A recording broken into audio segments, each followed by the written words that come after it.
সম্পাদক জাহিদ সরকার, যুবদল নেতা আপনারা কেউ মন্ত্রে দাঁড়িয়ে না।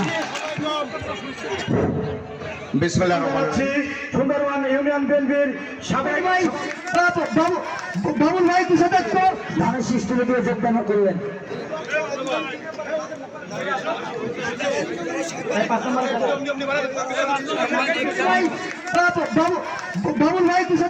আমরা কোন অবস্থায় এইসব দুর্বৃত্তান্তে প্রশ্রয় দিব না। আমাকে অনেকেই বলেছে ভাই নির্বাচন আগে সত্য করে তো বলা যাবে না। নির্বাচনকে নিয়ে আমি ভয় পাই না। সাধারণ মানুষের আস্থা অর্জন করতে না পারলে এই নির্বাচন করে আমার কোনো লাভ নাই।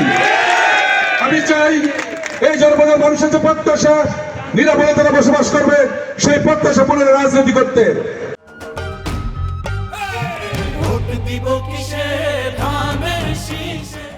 আমি চাই তারা তাদের সম্পত্তি ভোগ দখল করবে, তাদের সন্তানদের সাথে বাড়ি ঘরে অবস্থান করবে।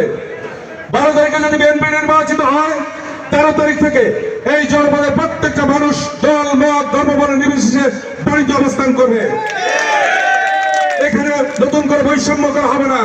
আমরা চাই এই জনপদের প্রত্যেকটা মানুষ, আমাদের পাশে যে সুন্দরবন আছে, ইপিজেড আছে, আমাদের গঙ্গা বন্দর আছে, এখানকার সক্ষমতা বৃদ্ধি করে আমরা এখানে মানুষের কাজের সুযোগ করতে চাই।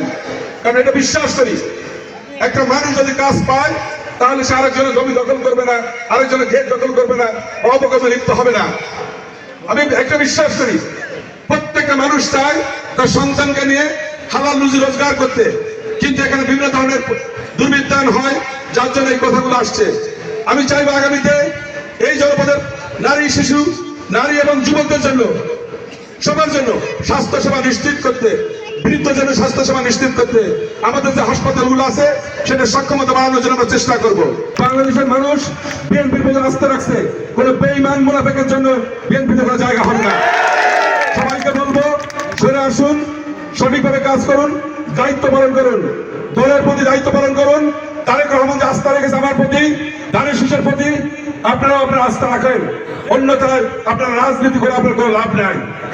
আপনার জন্য যদি কোনো ক্ষতি হয় আপনি নিগৃহীত হবেন এবং আপনি দলে কোনো জায়গা পাবেন না। সুতরাং সবাইকে বলবো, ব্যক্তি সে দল বড়, দলের সে দেশ বড়। প্রিয় নেতা তারেক রহমান সাহেব যে আমাদের জিয়া রহমান যেটা বলেছেন, তারেক রহমান সাহেব বলেছেন, সেটার প্রতি আস্থা রেখে আপনারা ভোট প্রদান করুন এবং বিএনপির পক্ষে ক্যাম্পিং করুন।